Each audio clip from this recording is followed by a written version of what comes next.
Hey there, this is Troy Yamaguchi for Eclipse TCG, and today we have our Atlanta special for our weekly meta update for the week of April 13th. Our first major of the season is next week, so this is what it's all about, and this episode is going to be entirely based on the spread of decks that I expect to be played at this event, their various positions within the metagame, and how they compare to one another. You have a lot of decks that fill pretty similar roles, and I want to really make clear, explicate, I believe is the word, the differences between these decks. And that's what we're going to be talking about exclusively today. So we're going to be doing things a little bit different. I'm not going to get too nitty gritty into the stats. I encourage you, as always, to look at SWU-base for yourself. I don't find it especially useful to just badger you over the head with stats. So I'm going to be talking about things a little bit more abstractly with the expectation that you've been playing the game, you have a general feel for the metagame, and have at least reviewed the statistics once or twice in the past.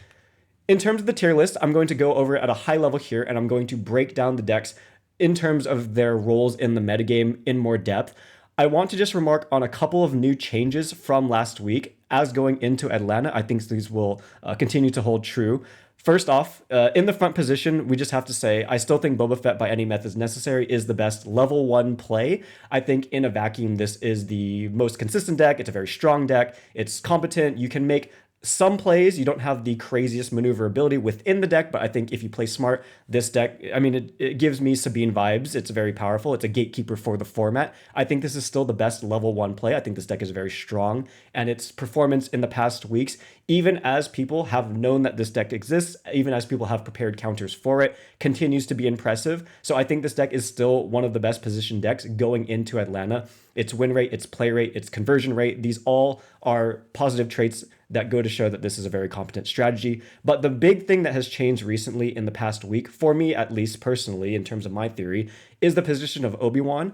Last week, I expressed my doubts that the 28 HP in conjunction with the Restore Eclipse game plan was sufficient to swing the space matchup. I think the last week of play and even a little bit of my own just personal testing has shown that I was wrong about that. This deck is incredibly competent. It has, very good stats across the board, and in the games that I've been able to play against it in a space context, it has kept up pretty well. So I think this deck is incredibly well positioned. I think it will be incredibly well represented. It's a deck that people like. It has lightsabers, it has force guys. It reminds people of some of the cards that they had played in pre-rotation format. So I really do expect this deck to be a serious contender at Atlanta, and expect it to be very popular. I don't know if it will win the event necessarily, but I think that it would be foolish to put this thing anywhere else than tier 1 with what I know right now. And I've even kind of given it a leg up. I've placed a small power gap after Obi-Wan between everything else. And I think this is just because in the past I've said that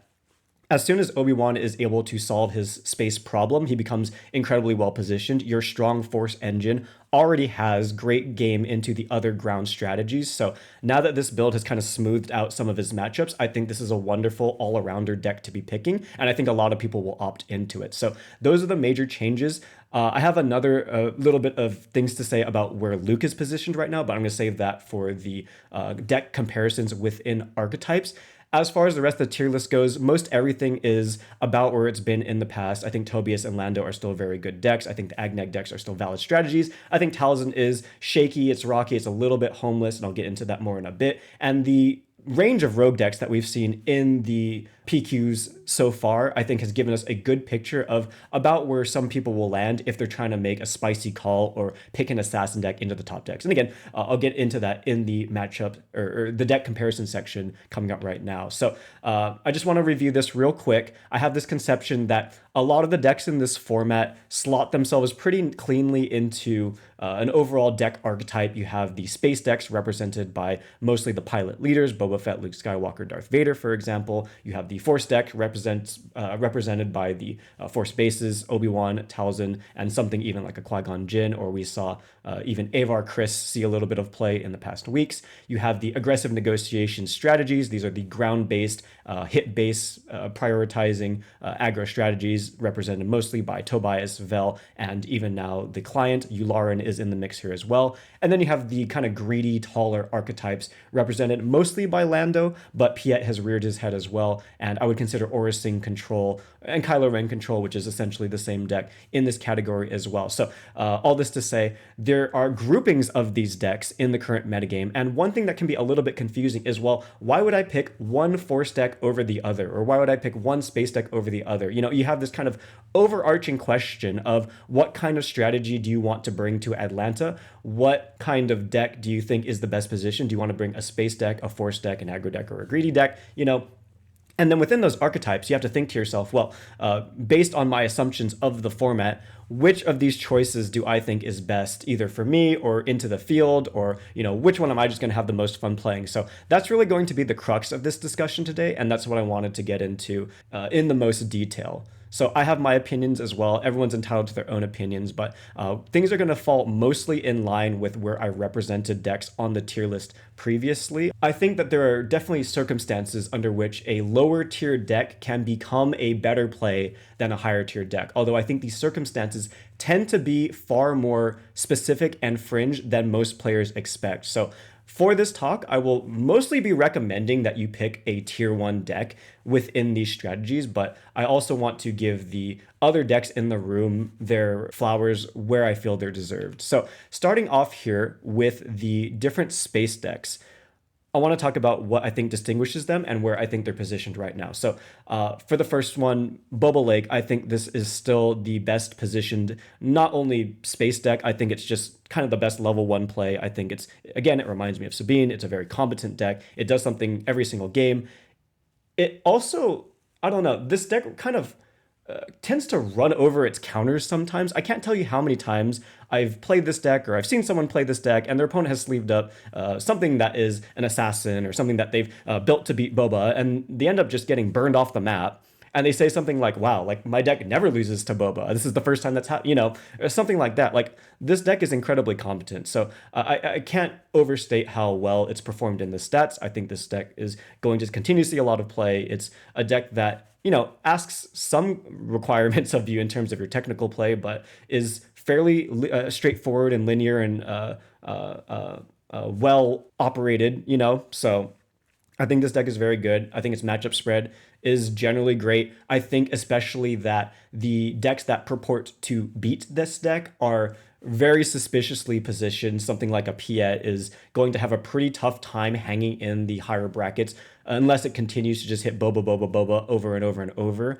And in Star Wars Unlimited, which tends to have a very wide metagame, I think it's very possible that either you dodge your kind of assassin decks for a good amount of this tournament, or even if you run into them, like, the variance just lines up such that you're able to kind of get away with murder.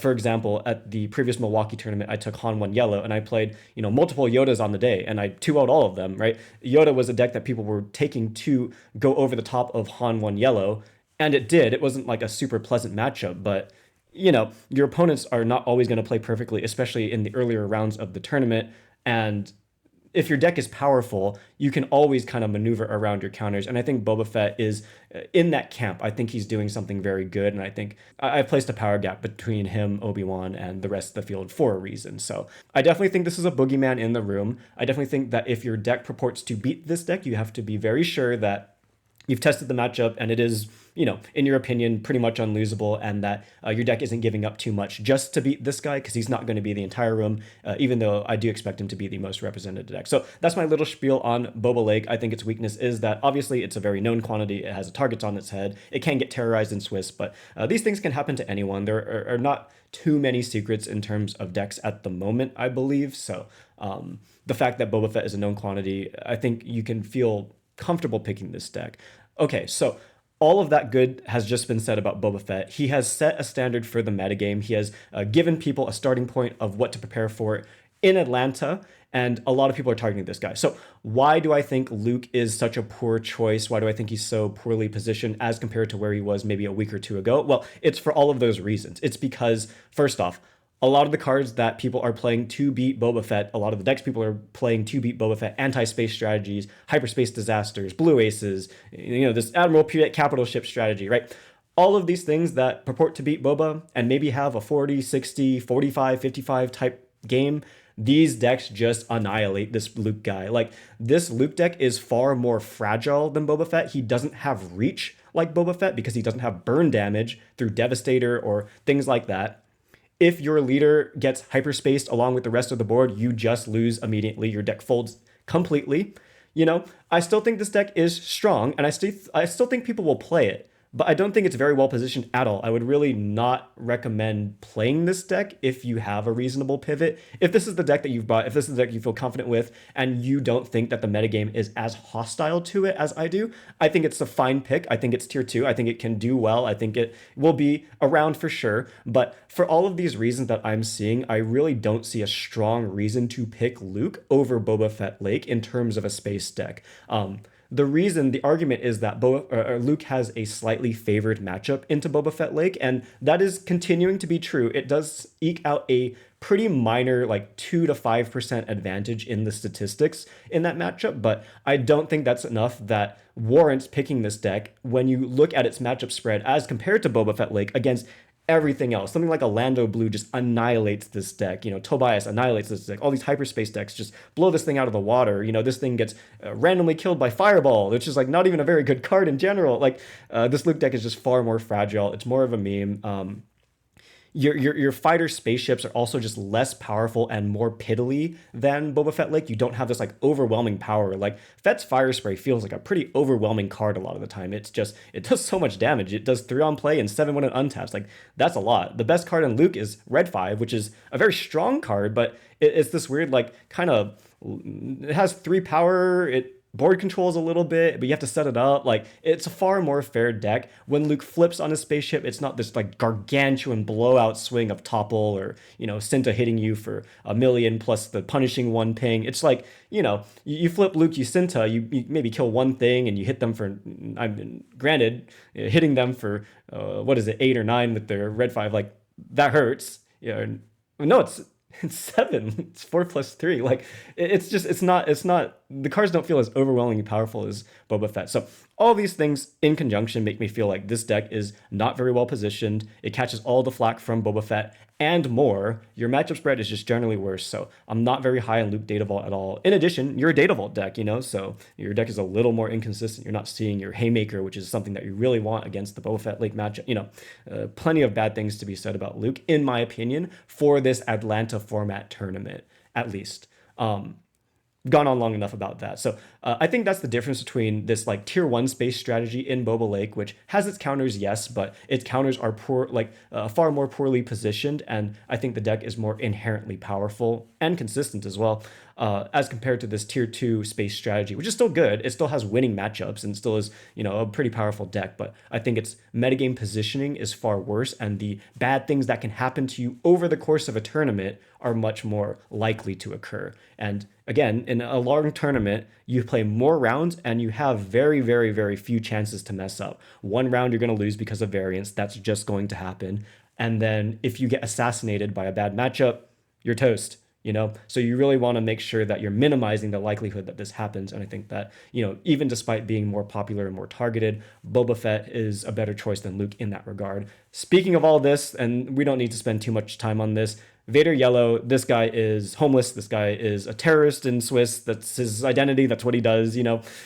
It's a fantastic deck. This deck is broken. Like, I cannot stress enough how powerful Vader Yellow is. This deck cannot win the tournament unless something completely bizarre happens, and everyone forgets that pilot decks exist. No one wants to bring this Boba Fett Lake deck. Like, you will probably beat the heck out of the Obi-Wan players, maybe, probably, I don't know. But in terms of beating like anything else, a hyperspace disaster deck farms you, like both pilot leaders farms you. All the same things that people are playing to beat Boba Fett Lake will just accidentally farm you. So again, this deck is incredibly powerful. I think it's rogue. I think it's a Swiss terrorist. I think if you're Obi-Wan, you're just praying this guy stays away from you, and he probably will.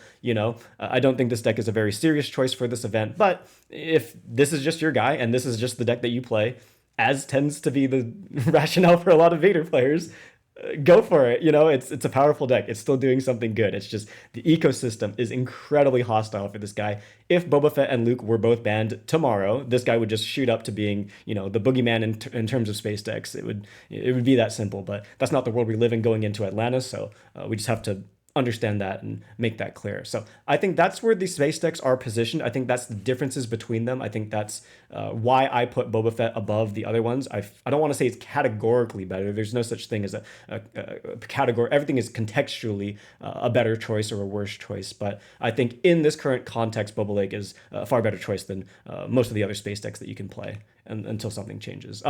Okay, moving on here now to the Force decks. Pretty similar analysis.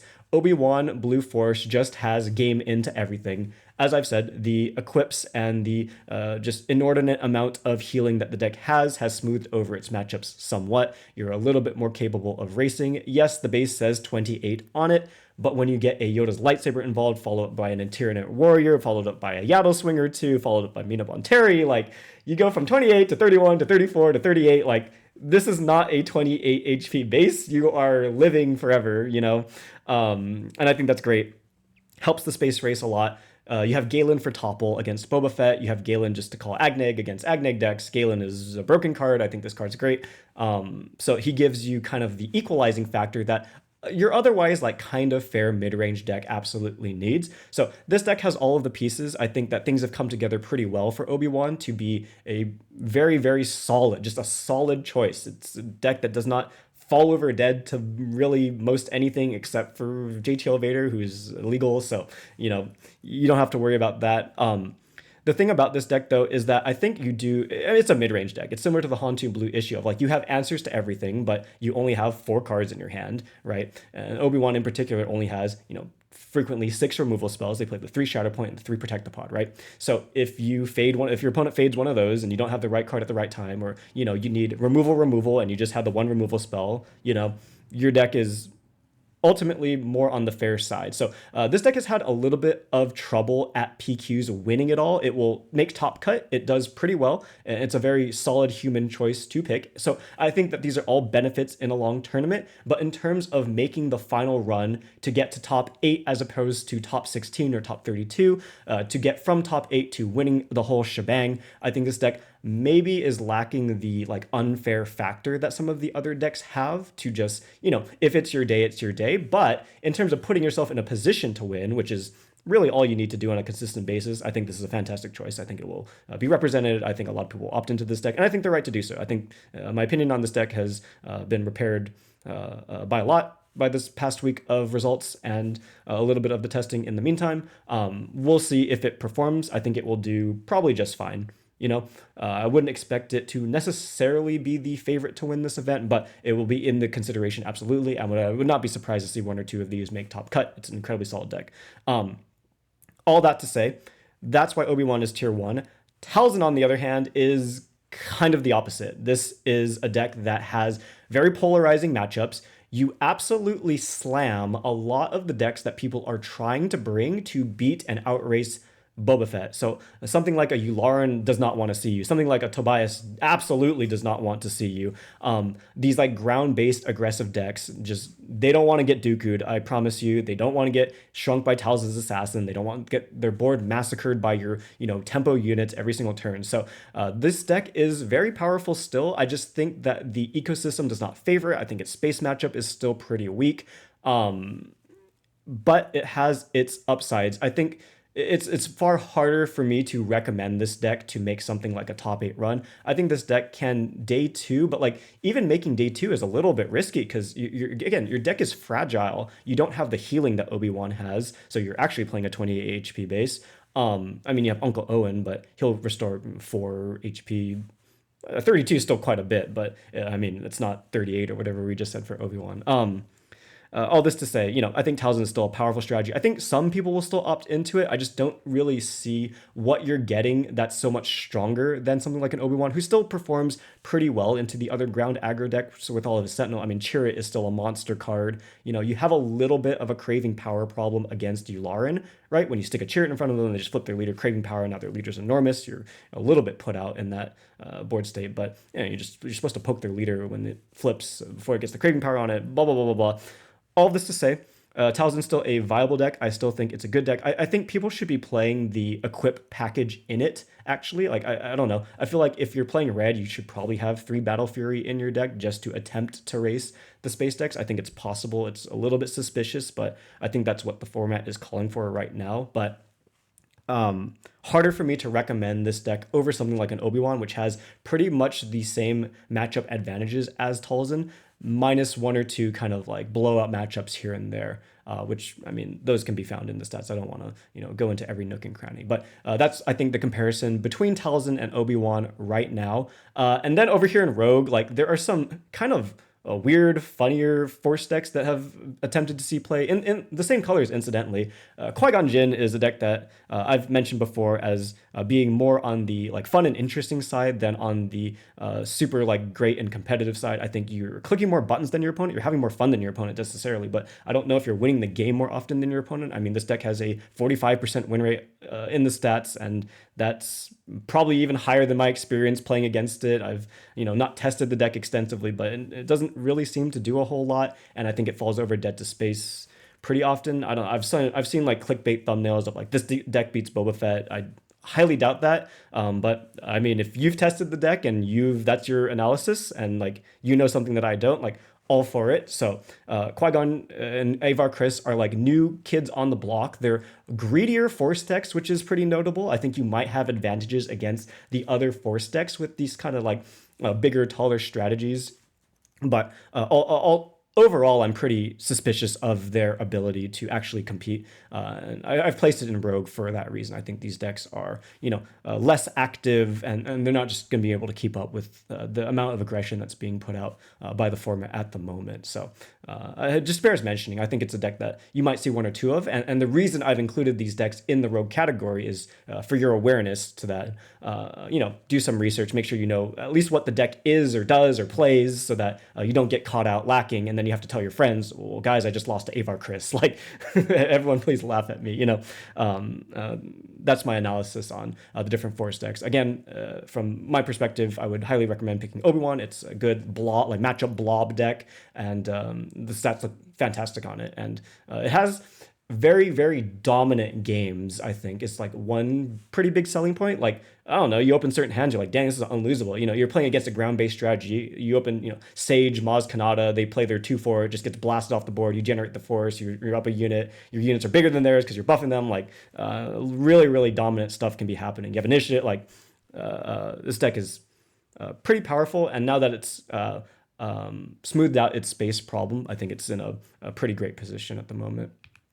Okay, moving on to the aggro decks. There are quite a number of these. I think part of this is just because red is a good color. I think that obviously like aggressive negotiations just, builds your top end in your deck for you. So there's quite a wide field of aggro decks at the moment. I haven't even captured all of them here, but here are the ones that I think are most worth mentioning. First and foremost, Tobias Red. I think this deck is super, super cool. I think you're doing some of the most interesting stuff. I think you have the most ability to customize your deck's game plan for, what am I trying exactly to do on the flip? Usually it's going to involve putting a shield on your guy and putting a bunch of equips on your guy, which is what the format has devolved to somewhat, but that is a good way to play the game, as it turns out, So I think Tobias Red is doing all of that pretty well. You have some additional high roll. You have very spiky, powerful cards such as Stolen AT Hauler in your deck, which is good. Chrysanthemum is a serious card. You have unique blowout board wipes in terms of Rhydonium Detonation and Hyperspace Disaster. So this is something that the other Agneg decks lack, especially the ability to ramp them out early. So I still think this deck is really, really good. Where it loses a lot of points for me, and it looks good into most of the other tier 1 decks. It has great stats against the space decks, and it has great stats against Lando. Where it loses a lot of points for me is Obi-Wan's pretty strong position in the metagame, and even just disregarding the good things I've said about Obi-Wan, I think this is just a deck that people will pick. Even if it wasn't good, I think people would pick this deck. Like, maybe if it was a tier 2 deck, I think, if it was the most viable Force deck, people would just still pick it anyway, because it reminds them of Han 2 Blue, and that was a very popular deck. And again, people just like guys with lightsabers, and it's a fun deck to play, and and all these good things. So I think Obi-Wan is this guy's dad. Like Tobias hates that deck. Sentinels are a huge problem, and their just ability to outslop you is great. They can remove your AT Hauler pretty easily on 4. Like yes, sometimes the deck struggles to draw removal, but I mean, we'll draw the first removal just fine, and all the removal blasts the Hauler off the board, and then you can't, do your flip turn where you click all the buttons, give it to them, blah, blah, blah, blah, blah. So matchup is horrendous. It's not, I mean, I've tested it a couple sessions. It just never felt particularly playable. You can put more space units in your deck. You can put the cable in your deck. It still feels pretty junky. I think that's this guy's biggest obstacle right now. And if you're a Tobias enjoyer, that's the one thing that you're going to want to focus on in particular. But if you're playing this deck, you probably already knew that it's not a deck that you accidentally pick up and take to the tournament. So not too much more needs to be said. But for the people that are considering this deck, I mean, you don't have a whole ton of time to test, but if you've played it a little bit in the past, this is a deck you enjoy. I think this deck is very powerful. It's pretty well positioned, minus the Obi-Wan problem, and your deck is doing a lot of unique, powerful, and exciting things. So I like this deck a lot. I would still consider it tier 1, and I think it's better than most of the other AGNEG decks at the moment. Moving on to tier 2, though, this is definitely the lowest gap in terms of quality between the tier 1 deck and the tier 2's deck within the same archetype. I think the tier 2 AGNEG decks are pretty similar to Tobias in terms of their power level and positioning. They just don't quite do as much as he does. So, but they do their own things. This Chewbacca guy is like monster broken. He's like a run you over type deck. I think this guy is super powerful. I think he can be built in a ton of different like horrifying ways, whether you're just, playing him in blue and just, stapling crap onto him, like mastery, just all these like, shields, quips all up the wazoo and just trying to build up the president. I think that's like, unfortunately, a strategy that exists and will attempt to be played and will probably take a game off you and, make you sweat. You can do that. I think the yellow version is the far more human build. It's just really aggressive, tempo-based, you remove the whole board and then shove things to face type strategy. That's what Red Yellow Hero has typically done in the past, and Chewbacca is, carrying the torch. He's very good at that. I think that deck is fantastic. It looks great in the stats. I've never really gotten it to work myself, but I've seen it played pretty powerfully in the past. I've seen the Chewbacca fans of the world go ape on it. So I think this guy is doing something that almost no other leader is doing, and in terms of the aggressive decks is totally a valid choice. And the gap between him and Tobias is maybe something to the tune of 15 to 12 or 10%, as opposed to something like Boba Fett and Luke. I think those decks are like night and day. I would put a very, very big distinction between those decks. So Chewie's good. Vel is also a pretty solid deck. I think I'm a little bit cooler on her. I think she has too many 50-50 matchups to make you like super excited to pick this deck, but you do have some incentives of having main deck credit hate, which will swing some matchups. Even though the Lando matchup in the stats looks kind of rocky, which is a little bit surprising. I think it's just that deck is able to stabilize against Vel, and like once you're able to do so, then the game kind of ends for her. It's a bit unusual. You would think that Vel would just have a completely unlosable matchup into Lando, but it's not quite that polarized. But anyway, I think this deck is good. I think it's far better than Jin. I think Jin is unfortunately quite fraudulent. She just never felt very powerful. Your leader does not impact the board necessarily. You generate a good amount of value, but like to what end? The game is ending in, 2 more turns. So unless you draw Chio, Fane, Agneg, your deck feels pretty boneless, or unless you're playing the splash-based Kane and Zeb, which you shouldn't really be doing because the race is so important. You can't really afford to be playing splash-based in this format. The Jin, I'm just not a huge fan of, not powerful enough. I think Vel is, in those colors, the better aggressive negotiations deck, and that's the reason that you didn't see Jin on the main tier list. Colonel Yularen has risen up from Rogue to be at least a relevant villain aggressive negotiations deck. It has a little bit of an upside as compared to the other aggressive negotiations deck, just by the virtue of craving power existing, and the action cheat being able to go underneath Boba a little bit.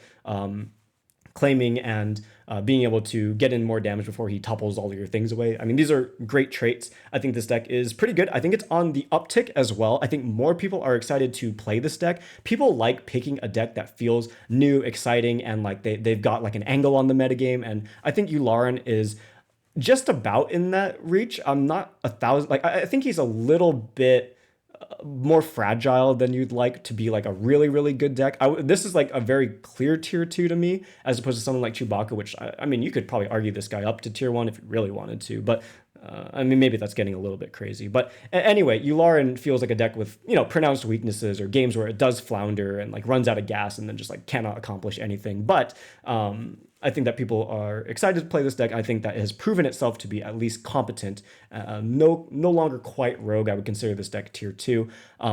The distinction mostly between these aggressive negotiations decks, it's a little wishy-washy. It's mostly just like, what is your leader providing to you? And just because Chewbacca and Vel incorporate credits, how well, again, Tobias as well, right? How well is credit hate positioned, and where you think you are in that metagame? I don't have like a really definitive thing to say. Most of their matchup spreads look pretty similar. They're not really happy to see Obi-Wan, with the exception of the one kind of new kid on the block. The client Red is the aggressive negotiations decks that is probably the best into Obi-Wan, for the simple reason that your shielded body is too big for them to mess with. So when you flip him and have ferocity, you get this huge like 7-power shielded guy that they can't swing into, right?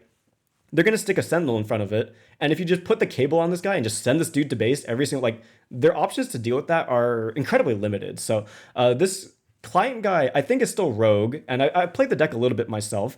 Has too many games where, your leader side does not really have text. I'm going to be so real. You don't have the actions to get the exhaust when he's on his leader side too frequently.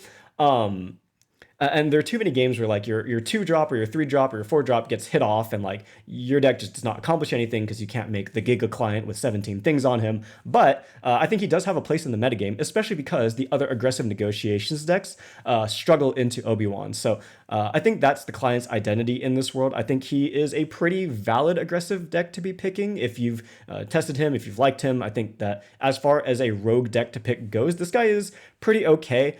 The big problem is that his stats into Boba look like junk, which is not really where you want to be whatsoever. So like you can take this angle of like over preparing into Obi-Wan and then just ending up being thinned by Boba Fett.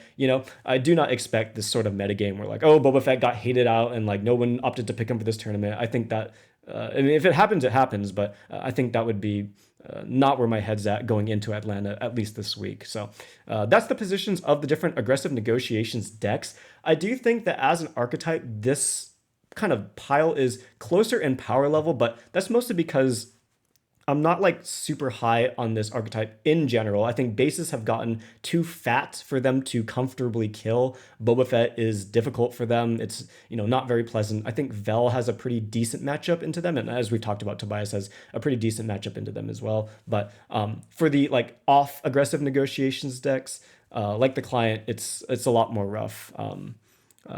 Environment not super great for them as well, with more Obi-Wan in the room. So a little bit lower on the aggressive negotiation decks in general, but I think they still represent a tentpole of the metagame that, especially if you're trying to build something else, you have to be prepared for and understand where all of the different leaders are positioned when you're trying to think, what am I actually preparing for? Am I trying to, focus on the ones like Yularen as compared to Vel, as compared to Tobias or Chewbacca, all that sort of thing. So that's all I have to say about the aggressive decks. Let's talk a little bit about the greedy decks. This one we'll go a little bit quicker on because I think the only like very, very good greedy deck is Lando. I think he has the best inevitability in terms of his top end.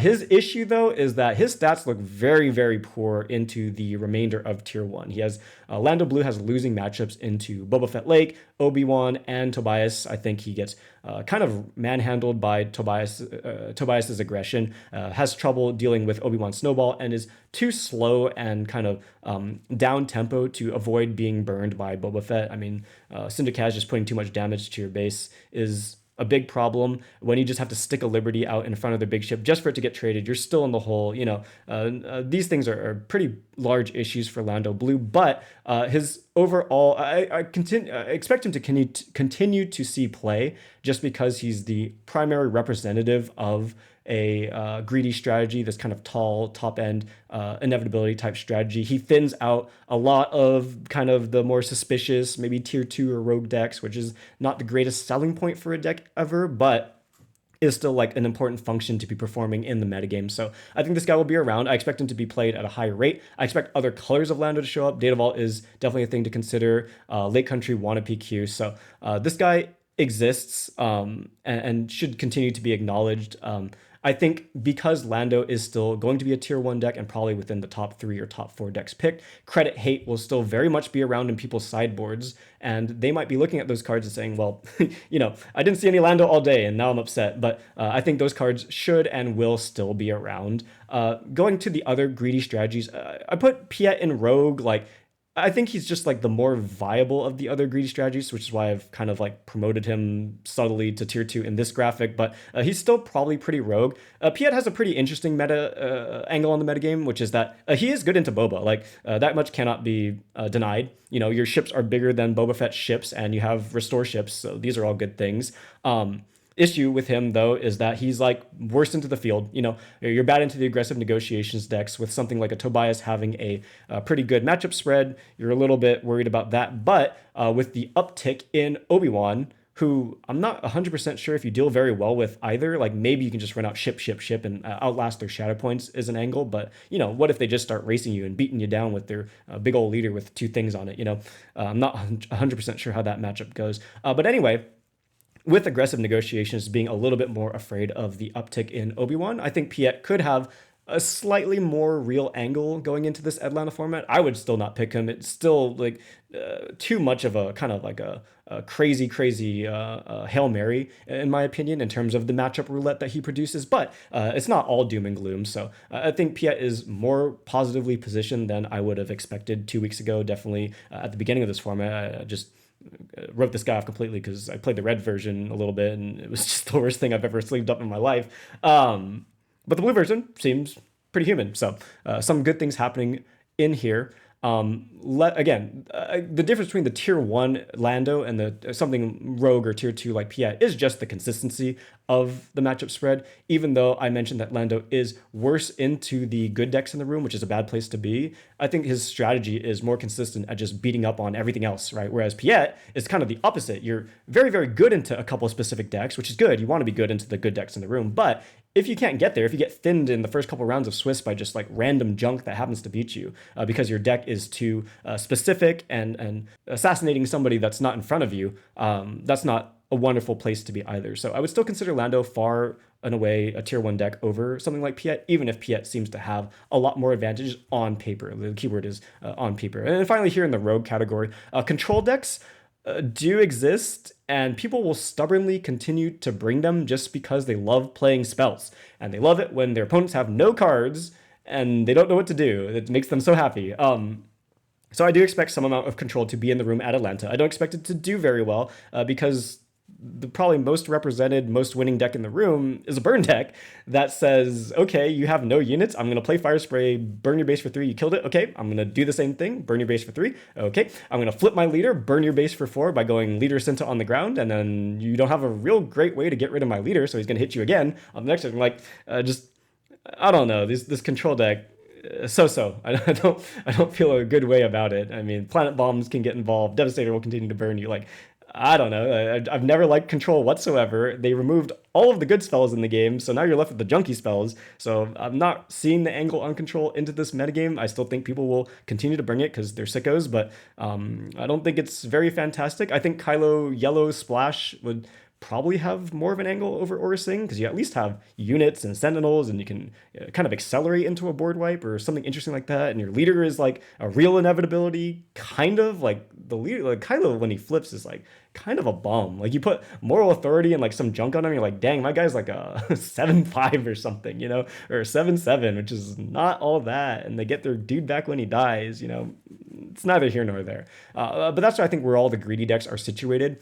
a little bit lower on these decks in general. I mean, the greedy decks, it's a pretty hostile format for them when games are tending to end so early on 6 or 7 resources. I've made a whole, 55-minute unstructured video on that on my +2 channel, talking about some of the changes that new SWU format has brought to you. But I think that's kind of the relative position of the greedy decks going into Atlanta. Okay, so just an overview of the tier list. Where does that leave us? Again, I just want to emphasize that I think the better decks in the room are Boba Fett, Obi-Wan, and Tobias and Lando are pretty good as well. But I expect those two at the beginning to lead the pack going into Atlanta. In terms of the Phantom Menace, I don't think anything much has changed. I think this Boba Fett deck is still like the best level 1 play. I think it's the thing that you need to make sure your deck beats. It's not an invulnerable deck. It doesn't beat everything, but if you're thinking about it like in terms of old SWU decks in the past, this is Sabine, but I think this deck is probably better than Sabine just by virtue of fewer powerful decks existing alongside it. So I do think that this Boba Fett guy has solidified himself as the thing to be watching out for going into Atlanta, with the kind of asterisk that Obi-Wan is here as well, just because he's on a kind of a bigger upswing. In terms of predictions for Atlanta in specific, and I think this is important, at least for me personally, is I have a number of things that I'm expecting to see. So deck representation, I do think the most played deck will be Boba Lake. I think the second most played deck will be Obi-Wan 28 Force. And I think the third most played deck will be either Luke Data Vault, just for people that, in my opinion, have not gotten the memo, or Lando Blue, maybe more likely. But this will be a little more, after Obi-Wan 28 Force, I think it'll kind of taper out to most of the decks being like in the 10, 11, 12% range of being 1 or 2% within each other. But I think Boba Lake will look something like 20% of the room, Obi-Wan maybe 18 to 15%, and then the rest, 10, 10, 10 spread out. Tobias will see something like 7 to 9% probably, or something along those lines. But I think that's about the breakdown of how many decks we'll see play. Even though I put Tobias pretty high on the tier list, I think very few people play him just because he's kind of a wonky deck and a little bit techy. So he's kind of one of those decks that sees underrepresentation, maybe relative to his power. In terms of performance, I do think that despite the target on its head, Boba Fett will perform fine. I think it will be involved in top cut. I don't think it will get thinned entirely. I don't think the sussy assassins coming for Mr. Fett will be successful. You will get a couple of them in Swiss, but I think this deck is resilient enough to still be a very serious consideration. I don't think it'll just fall off the map. As always, I could be wrong. This guy could blow up, and I mean, I would be wrong, so I'd feel bad about that. But no one likes seeing Boba Fett by any chungus necessary lose more than me, so we'll call it a wash. I do think that the Obi-Wan 28 Force deck will perform pretty well. Seems very human. It seems like a deck that if you are just playing stably and not making misplays out the wazoo, which you probably aren't because there's not too many misplays to be making with this deck, that your opponents will just find ways to lose the game, and you'll get a lot of free wins by default just because your engine is good and your cards are good and you got big balls of stats. So I expect this deck to do pretty well and be involved, maybe 1 or 2 in top cut. I don't expect it to be outperform Boba Fett Data Vault, or Boba Fett Lake necessarily, but I do think it will do pretty well in the event. And if I have to put one guy on Fraud Watch, if I want to wave my hater baton around, it's going to be Luke. I don't think this deck will perform very well. It seemed fraudulent this past weekend. I think the metagame is very hostile to him. I think he loses to a lot that he shouldn't lose to. Bad things are happening to this guy. I think this Luke deck will continue to underperform going into Atlanta. It's not the most outrageous call out, but it's something I would expect going forward. In terms of the metagame, in terms of like more general factors, I do think that big HP decks will remain necessary. We're looking at things like 34 and 33. There will be like more people just playing Lake Country just cause, I think there'll be more Lake Country in the world. I swear I'm playing against like the most heinous Lake Country decks online. Like, dude, someone's gonna sleeve up like Obi-Wan Lake Country as a joke. Like, I promise you, you're gonna see something ridiculous and heinous. I've played against Saw Gerrera Lake Country online. Like, this deck has 2 colors, no hero or villain pip. He's just playing Bolt card, but he has 4 more HP, and it's despicable. Despicable business is occurring. So I do think the big HP bases will remain necessary. I think if your deck can opt for a higher HP base and remain essentially the same deck, you should do it. I think Obi 28 is just categorically better than Obi Virgin's Temple. I guess I said earlier that there's no such thing as a categorical. Most things are contextual, but like the context for Obi Virgin's Temple to be better than Obi-Wan 28 is so specific. It's like you see very specific matchups and you've marked your Jedi Consular and just draw him every single game. Like that's the condition for Obi-Wan Virgil's Temple to be better than Obi-Wan 28 Force, I'm pretty sure. So something like that, I think Obi-28 will just be conditionally better than 25. I think that a lot of the red decks will be opting for 30 HP instead of 27 HP splash. Vel, Jin, even Colonel Yularen. I think these decks will move away from splash base. I've seen a lot of even Lando blue splash base. I think that's like unplayable. I think you need the more HP, the better. We even saw a Lando Colossus attempt to be played at a PQ. It won. I mean, it wasn't attempting, it won. But maybe we'll see Colossus make an event. But kind of key takeaway, big HP bases will remain necessary. If you can make the switch, I think you really should. I think it's a great idea. I think the format is so race reliant and checkmate reliant that you absolutely need the HP anywhere you can get it, as opposed to the flexibility and fun splash stuff that the -3 HP base provides you.